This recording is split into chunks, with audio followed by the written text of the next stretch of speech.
Já subiram ao topo do Empire State Building? É um dos prédios mais altos de Nova York. Uma atração turística por causa da vista. Tem 102 andares ao longo de mais de 400 metros de altura. Já foi o prédio mais alto da cidade antes da construção do World Trade Center. Mas quando as torres caíram, voltou a ser o primeiro. Começou a ser construído em 1929 e ficou pronto em 1931. O prédio atingiu o ponto mais alto do céu no momento mais baixo da depressão. Durante a primeira década de existência, esteve praticamente vazio. Até lhe deram o nome de Empty State Building. Os donos do prédio conseguiram pagar os impostos graças aos lucros obtidos com a vista do último andar. Fizeram-se filmes. Foi no topo do Empire State que Cary Grant e Deborah Kerr se encontraram. O King Kong subiu várias vezes. Já o fizeram explodir no dia da independência e também já o congelaram no dia depois da manhã. O pico do prédio costuma ser iluminado por diferentes cores, consoante a ocasião. Um lançamento de um disco, um aniversário, um feriado. Há até uma corrida, desde o resto de chão até ao último andar, onde sobem mais de 1500 degraus a pé. Há uma antena que transmite rádio e televisão. No 86º andar é o terraço panorâmico. Ali se vê a famosa paisagem. Há casais que ali se casam. Até um tiroteio. Lá houve. Um palestiniano alvejou 7 turistas, matando-se de seguida. Mas também foi ali que mais de 30 pessoas meteram fim à sua vida saltando cá para baixo. Mais de 30 pessoas. Primeiro suicídio. Durante a construção do Empire State Building, um dos trabalhadores foi dispensado e atirou-se para um dos fossos do elevador. Levava consigo a fotografia do filho. Entre 1932 e 1945, 16 pessoas escolheram este edifício como destino final. Em 1947, Evelyn McHale, uma bibliotecária de 23 anos, precipitou-se para a morte caindo em cima de uma limusina. A cena foi fotografada por um estudante que captou a estranha beleza de um corpo sereno no local onde caiu. A imagem correu o mundo. Uma rapariga perfeitamente maquilhada, calçando luvas, usando perlas, um chapéu bonito e um vestido caríssimo, inalterável, no meio do latão amolgado. Lá em cima, junto dos pertences da rapariga, a polícia encontrou um bilhete que dizia: "Ele fica melhor sem mim. Eu não daria uma boa esposa para ninguém." A fotografia apareceu na revista Life e é referida como o suicídio mais belo. Mas esse ano não acabou sem um outro suicida cair em cima de um peão na rua, ferindo-o gravemente. Por causa disso, os donos do prédio decidiram finalmente subir um gradeamento de aço no local e contratar mais guardas. Coisa que não impediu os mais teimosos, sobretudo aqueles que decidiram saltar de andares inferiores. Em 1979, uma mulher atirou-se e foi imediatamente recolhida para o andar de baixo, graças a uma rajada de vento. Partiu a anca. Em 1981, um homem atirou-se e caiu em cima de uma caminhoneta, estacionada a umas ruas ao lado. Em 2004, um homem galgou o terraço panorâmico. E ainda nesse ano, um outro homem atirou-se do 80º andar, depois de se candidatar a um emprego. E também, em 2004, um turista de nacionalidade sul-africana, que só foi identificado um mês depois. Em 2006, David Abramowitz, de apenas 21 anos, saltou não do topo, mas de um escritório desocupado. No início de 2009, uma mulher caiu 39 andares. E em abril de 2010, um estudante de Yale, com 21 anos. E há umas semanas foi a vez da Mary Ann, a minha namorada.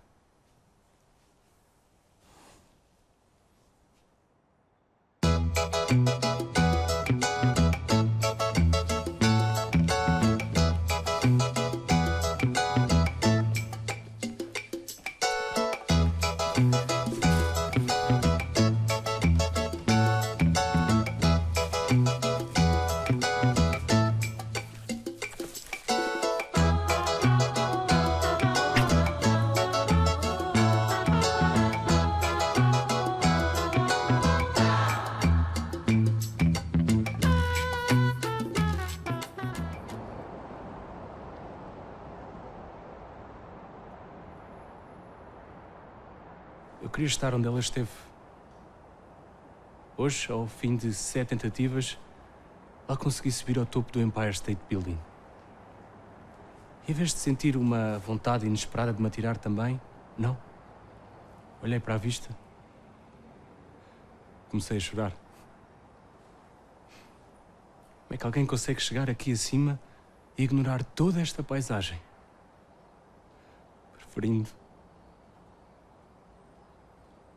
Só saí de lá quando o segurança me chamou. Era hora de fechar.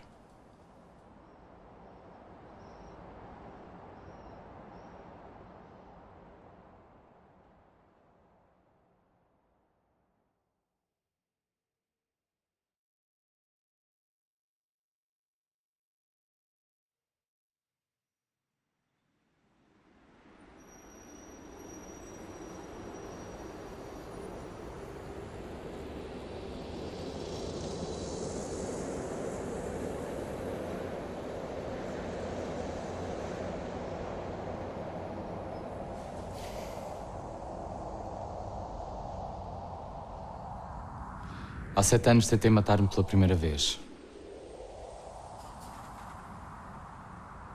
Estava em casa de um amigo e dei com uma arma do pai dele. Apontei à cabeça, mas acertei na parede. Fui à casa de banho e encontrei comprimidos para dormir. Voltei para casa com a embalagem no bolso. Eu lembro-me de estar no sofá, a ver desenhos animados e a tomar os comprimidos, um por um. Minha vizinha encontrou-me horas depois. Eu lembro-me dela sacudir-me e pedir a Deus que me salvasse. Uma ambulância. Eles a despirem-me e a fazerem-me vomitar. Não havia dor. Eu nem me recordo de sentir nada durante a lavagem ao estômago. Quando acordei, 5 dias depois, tinha uma enfermeira ao meu lado. Finalmente acordou, disse. Parecia que estava no céu. Uma enorme sala iluminada e cheia de adolescentes grávidas, drogados e suicidas. Uma clínica paga pelos meus pais. Os mesmos que não me vieram ver nos 5 meses em que lá estive. Andávamos pelos corredores de bata, com o rabo a apanhar frio. Fumávamos e víamos televisão de manhã à noite. Negociávamos tabaco, livros, revistas. Eu comecei a achar que estava bem, que aquele sítio é que me estava a pôr louco. Eu, quando saí de lá, puseram-me sob vigilância médica. Não gostava do psiquiatra. Ele tinha mais problemas do que eu. Sentia-me sempre drogado. Tomava comprimidos para acordar e comprimidos para dormir. Coisa que deixou de funcionar. Eu voltei a dormir 2 horas por noite durante meses. Nada fazia efeito. Comandava quimicamente todas as minhas emoções. Fui perdendo a vontade própria. Os meus pais pagavam uma renda. Os meus amigos afastaram-se porque tinham medo de estar comigo. Sempre com o receio que eu fizesse alguma coisa outra vez ao pé deles.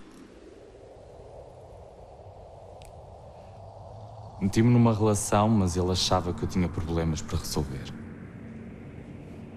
Que eu era incapaz de amar alguém enquanto não fosse capaz de me amar a mim mesmo. Era injusto eu pensar assim. Pensar que eu não o amava.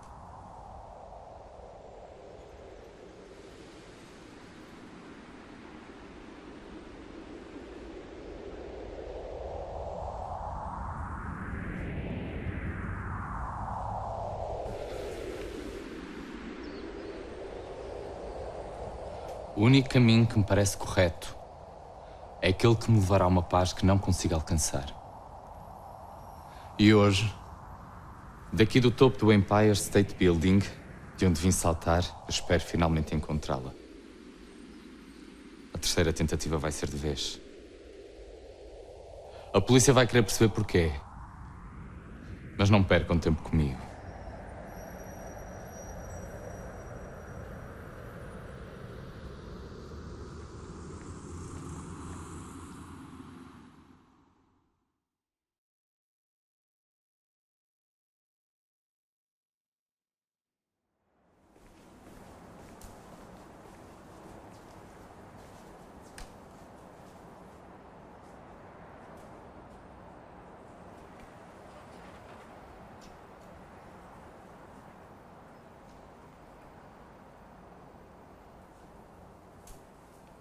Naquele dia fui lá acima com outras ideias na cabeça.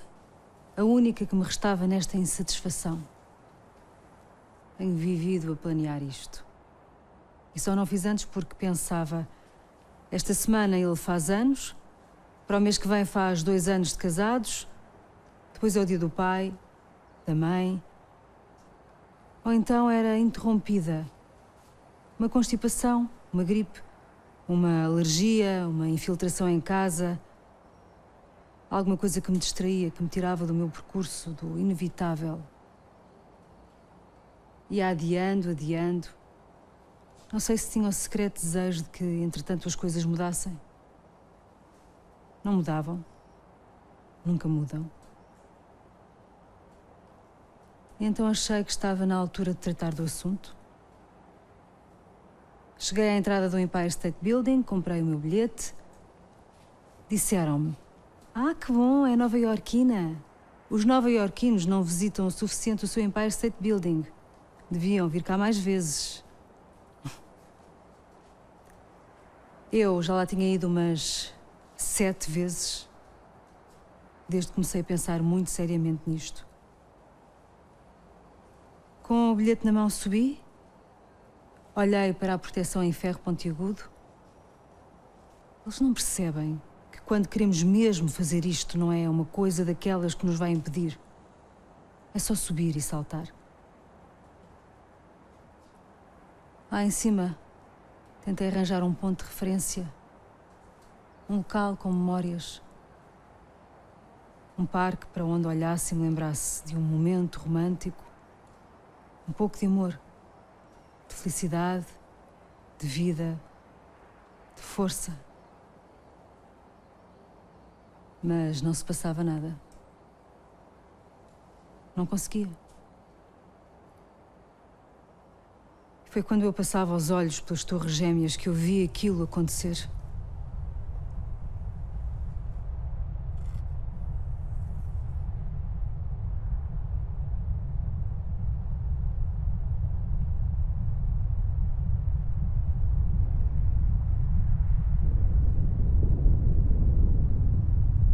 Aquele avião a ir contra uma delas.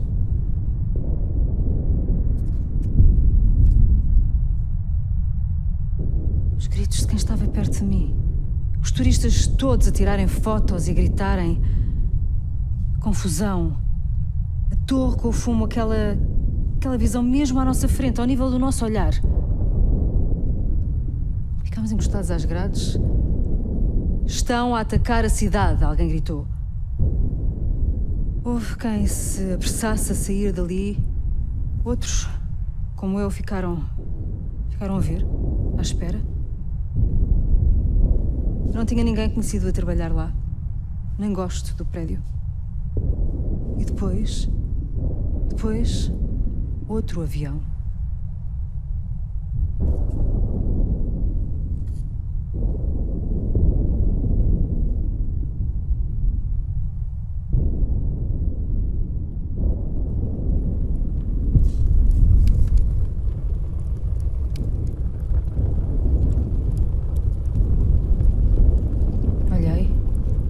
Fiquei a olhar. A cidade a remexer-se. Quem baixasse os olhos para o chão da cidade consegui ver as pessoas a correrem perdidas, os bombeiros a passar. E aos poucos a minha vontade de fazer aquilo foi substituída por uma estranha contemplação. Quando os prédios caíram, senti dentro de mim a morte de todas aquelas pessoas. Também a morte dos que cá ficaram a chorar por elas.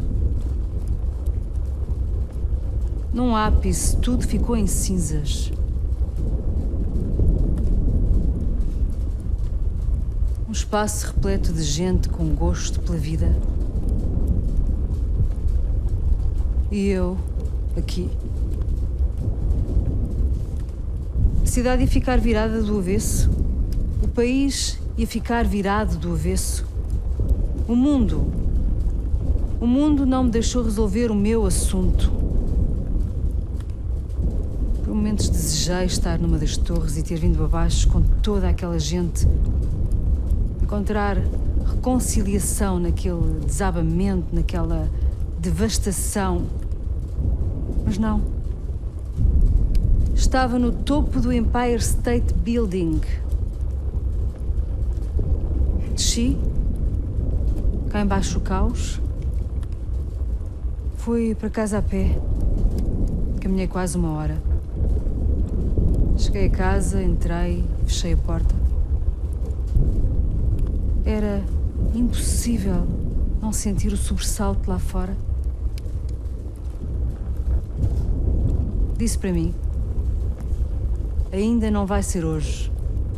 Amanhã, talvez. Hoje, não.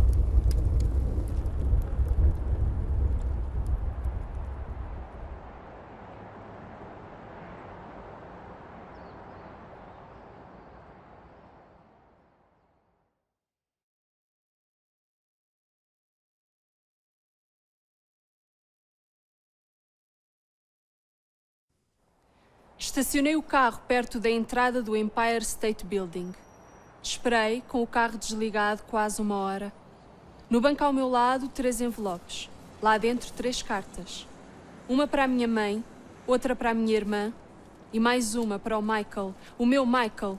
Eu não pensei no que ia fazer enquanto estava dentro do carro a ouvir rádio. Era como se tivesse que acontecer. Eu só precisava de sair, subir e saltar.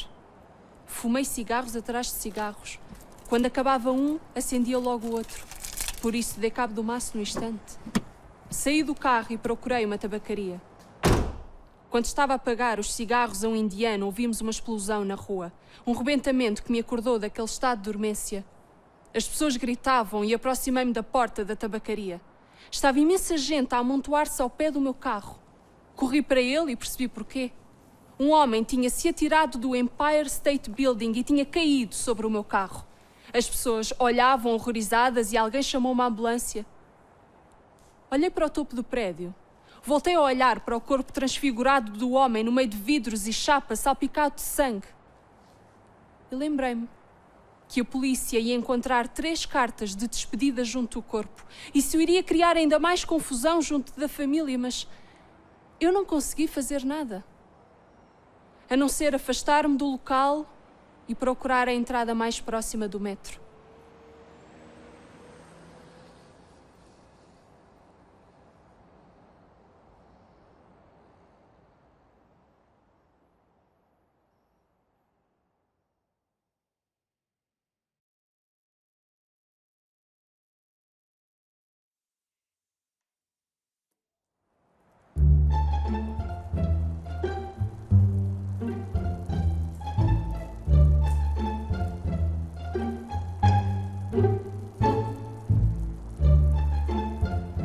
Ter o emprego de que se gosta não chega. Fazer aquilo de que se gosta não chega. Viver disso. Cheguei a Nova Iorque há 10 anos, consegui entrar logo no mundo do cinema. Sou o tipo que faz as cenas difíceis, as cenas que os atores não fazem. As lutas, as explosões, os saltos e as quedas, o que dá porrada nos mafiosos e põe os chineses no chão, o que morre brutalmente assassinado nos braços do criminoso, mas que antes o encheu de pancada. Sou um dos melhores duplos de cinema. Mas não chega. Sim, é um descanso não ter os paparazzi atrás de mim, mas ninguém me conhece a cara e isso é frustrante. A minha cara é um instrumento de todos os atores, uma peruca e a coisa fica resolvida. Posso ser toda a gente. E isso devia bastar. Mas não chega. Sim, o meu nome vem no genérico e sou muito bem pago. Tenho um físico superior ao normal, mas é por motivos profissionais. Não tenho problemas de saúde. E nem a quantidade de vezes que parti um braço ou que fiz um corte profundo na pele me fazem parar. Mas são mazelas de trabalho. Nunca parti a cabeça quando era miúdo. Nunca me cortei em casa. E isso revolta-me. Sim, também costumo estar nas filmagens, sentado ao lado do Clooney, do Pete ou do Tom, a conversar e a rir antes de filmar um salto mortal disfarçado deles. E então...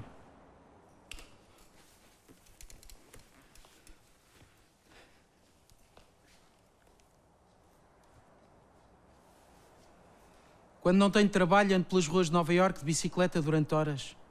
Atravesso estes quarteirões e esquinas de uma ponta à outra.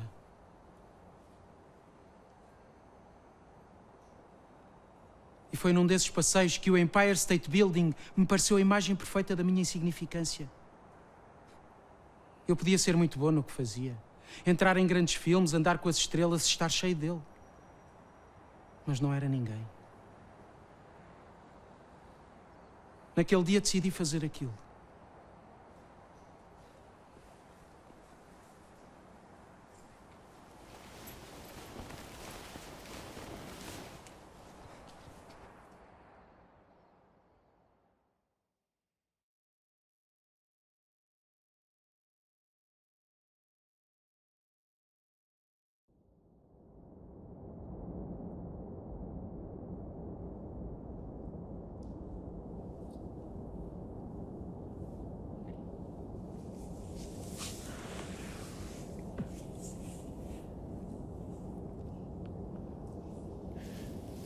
Nós vivíamos juntos. Falávamos todos os dias, a toda a hora. Eu mudei-me para a casa dela porque ela não podia ficar sozinha. Eu tinha medo que ela ficasse sozinha. Eu saía de manhã para trabalhar e ela ficava naquele quarto, sem levantar o store. Mal chegava ao trabalho, telefonava-lhe e ela atendia da cama com a voz ensonada dos comprimidos. Ou então passava o dia no chat da internet. Era a única maneira de estar comigo, não estando comigo. Enquanto eu trabalhava. Porque eu tinha de trabalhar. Eu não tinha desistido do trabalho, da vida, disto. Se ela demorasse mais tempo a atender a chamada ou a responder no chat, eu pensava logo o pior. Durante meses e meses a trabalhar com o coração nas mãos, porque ela se atrasava a responder ou a atender. No intervalo das refeições ou até nas idas à casa de banho, eu ligava-lhe para casa. Nós estávamos constantemente a falar. Eu perguntava-lhe como é que ela estava, se tinha comido, se tinha dormido. Sempre a contar os segundos para voltar para casa e vê-la ao vivo. Vê-la sem interesse por nada. Sem gosto. Naquele buraco. Sem poder fazer mais. Sem conseguir fazer mais.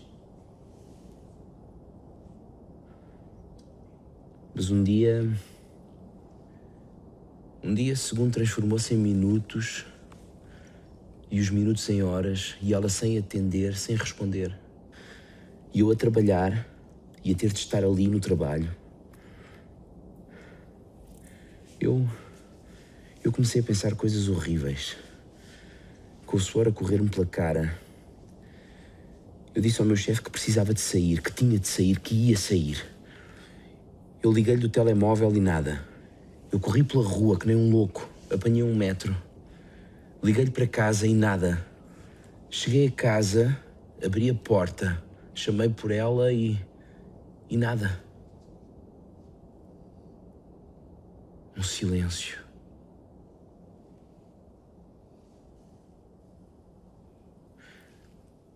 Eu fui até ao quarto dela,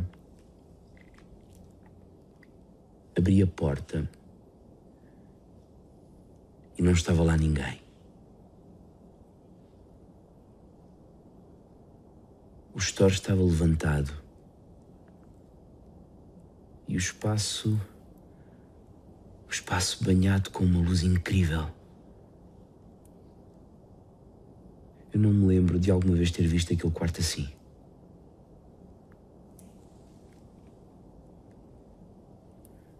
E em cima da cama feita, uma carta. Uma folha dobrada ao meio. E nessa folha, escrita à mão, uma única palavra.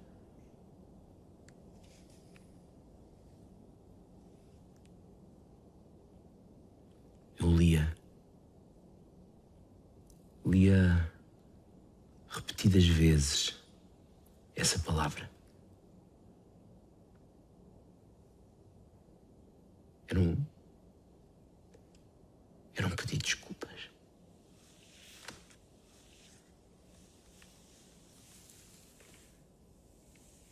Eu sentei-me naquela cama e comecei a pensar onde é que ela poderia ter ido. Qual teria sido o sítio escolhido. E não tive reação nenhuma. Não chorei, não gritei, não telefonei a ninguém. Aceitei que tinha feito tudo aquilo que estava ao meu alcance e que agora já não tinha nada nas minhas mãos.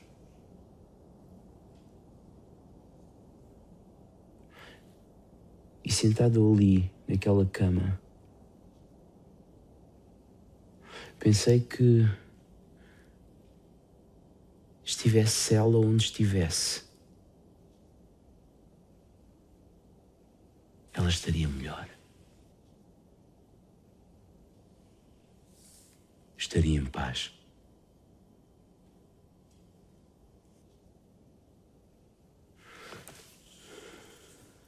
E depois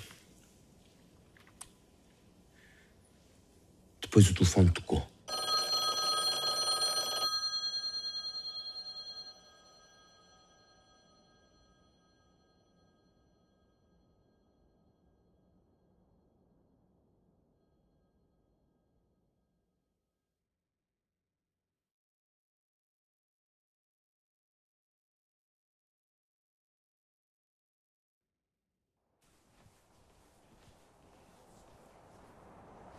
Fui em direção ao gradeamento. Saltei por cima e passei para o outro lado, ficando preso ao ferro, pronto a largar-me. As pessoas gritaram. 2 seguranças romperam por entre a multidão e conseguiram agarrar-me quando já estava do outro lado. Não faça isso, diziam. Estava quase a cair por ali abaixo e ainda tinha de levar com aquela conversa da treta. Olhei para os seguranças e disse: vocês não percebem, isto é importante para mim, deixem-me ir. Chegaram mais 2 matelões. Eu não parava quieto, queria libertar-me deles. Um dos seguranças tentou segurar-me, mas isso só fez com que eu me soltasse e ficasse seguro pela mochila. Outro segurança subiu o gradeamento para me puxar por cima. Curvou-se para o meu lado. Vi-o aproximar-se enquanto o meu corpo balançava de um lado para o outro, cada vez mais desembaraçado e menos controlado pelas mãos deles. O segurança estendeu-me a mão e disse: filho, assim não. Não lhe respondi. Fechei os olhos. Ouvi um coro de nãos. Sacudi o corpo e senti-me finalmente a desprender e a vir por ali abaixo. As vozes ficaram cada vez mais distantes. E enquanto caía todos os andares do Empire State Building em queda livre, pensei: isto não fazem vocês. Abri os olhos. Vi o chão cada vez mais perto. Levei as mãos às alças da mochila que me atravessava o peito e respirei fundo. Estava quase. Esperei. Desci a alta velocidade, mas estava tranquilo.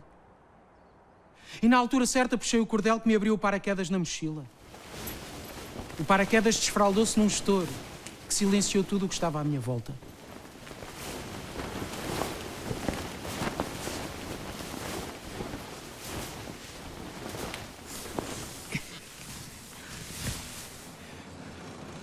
Aterrei no passeio suavemente e deixei o meu corpo cair no chão sem me magoar, enquanto sentia o tecido do paraquedas a cair sobre mim, cobrindo-me. O burburinho de quem passava aumentou logo, mas estava bem. Fiz o que queria e estava bem. Tinha acabado de dar o salto perfeito.